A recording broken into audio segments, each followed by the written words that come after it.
हेडलाईन्सचे प्रायोजक आहे NBC bearings, लांब पळण्यासाठी।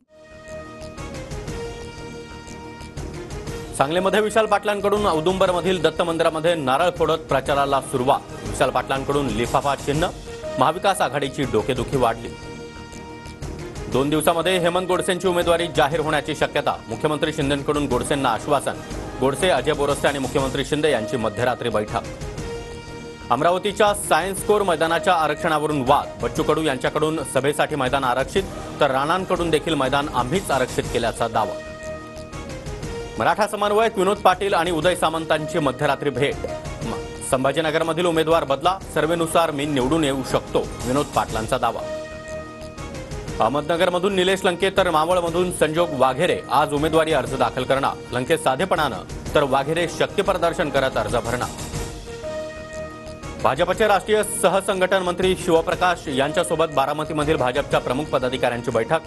सुनेत्रा पवार यांना विजय करण्यासाठी काम करा, शिवप्रकाश यांच्या सूचना। रवींद्र वायकर आणि मुख्यमंत्री शिंदेंची ठाण्यामध्ये भेट। मुंबई उत्तर पश्चिमच्या जागेसाठी वायकरांच्या नावाची चर्चा। शिवसेनेनं संजय निरुपमांना उमेदवारी दिल्यास मनसे विरोध करणार। मुंबई उत्तर पश्चिममधून निरुपम लढण्याची चर्चा।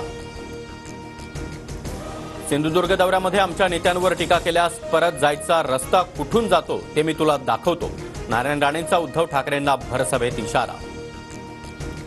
केंद्रीय गृहमंत्री अमित शहांची आज अकोल्यामध्ये जाहीर सभा। महायुतीचे उमेदवार अनुप धोत्रे यांच्या प्रचारासाठी सभेचं आयोजन। अलिबागमध्ये आज शरद पवारांची सभा। महाविकास आघाडीचे उमेदवार अनंत गीते यांच्या प्रचारासाठी सभा होणार। रायगड लोकसभेमध्ये सुनील तटकरे विरुद्ध अनंत गीते असा सामना। मुख्यमंत्री एकनाथ शिंदे यांची पाथरीमध्ये तर फडणवीसांची चांदूर रेल्वे इथं सभा। शिंदे महादेव जानकरांसाठी तर फडणवीस रामदास तडस यांच्यासाठी सभा घेणार। मोहोळचे भाजपचे नेते संदीप क्षीरसागर शरद पवार गटात उद्या प्रवेश करणार। भाजपामध्ये अपमानास्पद वागणूक दिल्याचा क्षीरसागर यांचा आरोप। पुण्यामध्ये एकाच दिवशी पंतप्रधान मोदी आणि ठाकरे पवारांची सभा। 29 एप्रिलला एसपी कॉलेज मैदानावर मोदींची, तर वारजेमध्ये आरएमडी कॉलेज मैदानावर ठाकरे आणि पवारांची जाहीर सभा। एमडीएच आणि एव्हरेस्ट कंपनीच्या 4 मसाल्यांवर हाँगकाँग आणि सिंगापूरमध्ये बंदी। मसाल्यांमध्ये इथेनिल ऑक्साईड कीटकनाशकाचं मर्यादेपेक्षा जास्त अंश आढळल्यानं निर्णय। ठाण्यामध्ये गुरुवारी सकाळी 9 वाजेपासून शुक्रवारी सकाळी 9 वाजेपर्यंत पाणीपुरवठा बंद।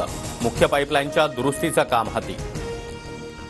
कोकण रेल्वे आज दुपारी 2.5 तासांचा मेगा ब्लॉक घेणार। करंजाडी चिपळूण विभागात दुपारी 1 ते पावणे 4 पर्यंत ब्लॉक असणार। चैत्र पौर्णिमेनिमित्त दख्खनचा राजा ज्योतिबाचा आज चैत्रोत्सव। ज्योतिबा डोंगरावर लाखभर भाविक दाखल। यात्रेमध्ये गर्दीचा उच्चांक होण्याची शक्यता। राज्यातील बहुतांश जिल्ह्यामध्ये आज मुसळधार पावसाचा इशारा, तर अमरावती, यवतमाळ, वर्धा आणि नागपूरमध्ये गारपिटीचा अंदाज।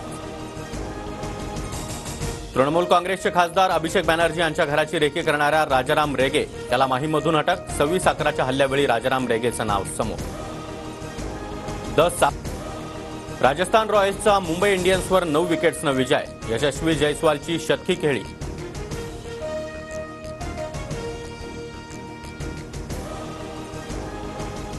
हेडलाईन्सचे प्रायोजक आहे एनबीसी बेरिंग्स, लांब पळण्यासाठी।